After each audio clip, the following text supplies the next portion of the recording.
Hindi ibig sabihin, pag mabait ka, mabait na rin ang ibang tao sa iyo. Hindi ibig sabihin, pag mabuti ka, mabuti na rin ang iba sa iyo. Yun yung masakit na katotohanan ng ating buhay. It does not mean that when you are good, people will also be good to you.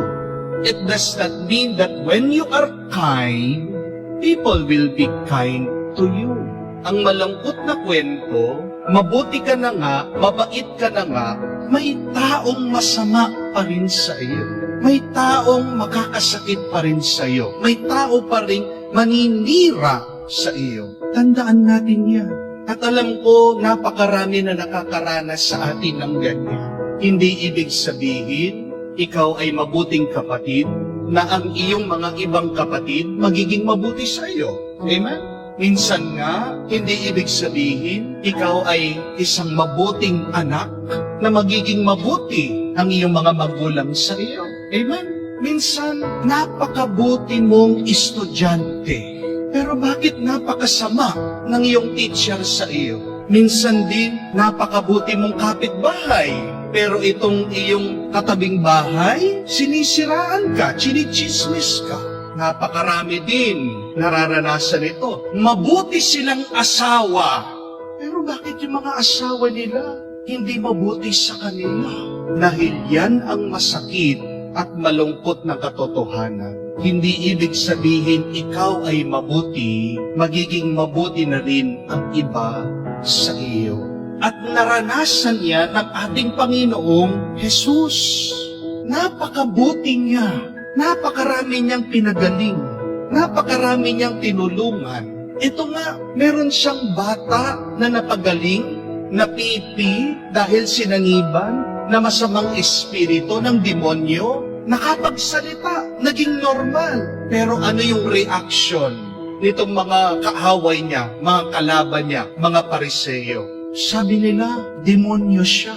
Sabi nila, nagagawa lang niya ang pagpapagaling dahil sa kapangyarihan ng demonyo. Hindi ba napakasakit nun? Pero, titigil ka ba sa pagiging mabait at mabuti dahil lang merong iba, hindi sila mabait at mabuti sa iyo? Hindi. Dahil tandaan natin, hindi naman ang mga ibang tao ang ating piniplease. Sino ang ating dapat i-please? Ang Diyos. Bakit tayo'y nagpapakabuti? Dahil ito yung ating pagmamahal, pasasalamat sa Diyos. We are challenged, my dear friends. Tayo ay hinahamon ng Diyos na magpatuloy sa ating pagiging mabuti at mabait kahit na mayroong mga iba, hindi sila mabuti at mabait sa atin. Because when we are good, when we are kind, when we are generous, we give glory to God. We become God's face, God's presence here on earth. At ito din po ang gusto kong alalahanin niyo. The world needs your goodness. The world needs your kindness. Kung titigil ka sa pagiging mabuti at mabait mo, mababawas ang kabutihan sa mundo.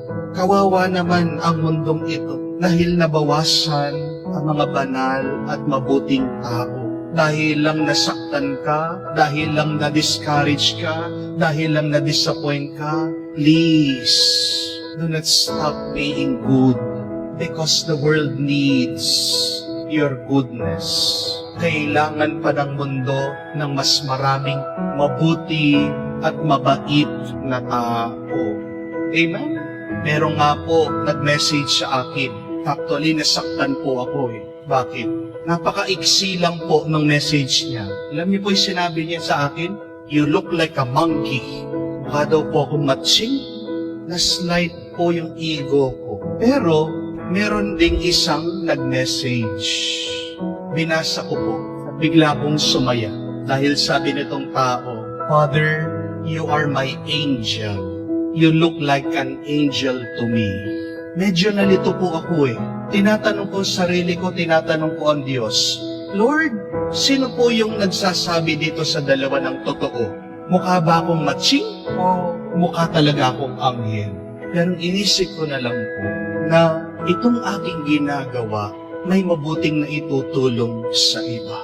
Kung titigil ako dito sa aking pagdadala ng mabuting balita, dito po sa aking paghuhumili na nagbibigay ng inspirasyon sa mga ibang tao, ano na lang ang mananatili? Mas darami yung mga taong kamukha nun, punong-puno ng galit, nagkakalat ng inis at ng hinanakit. Amen? Buti na lang, meron pa rin mga tao naka-appreciate at yan din po yung tandaan natin. Oo, meron mga tao na hindi nila ibabalik. Meron mga tao hindi sila magpapasalamat dun sa iyong kabutihan.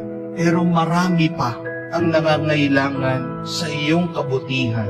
Marami pa ang naghahanap ng mababait na tao, mga tapat na tao. So please, do not stop being good just because other people are not good to you.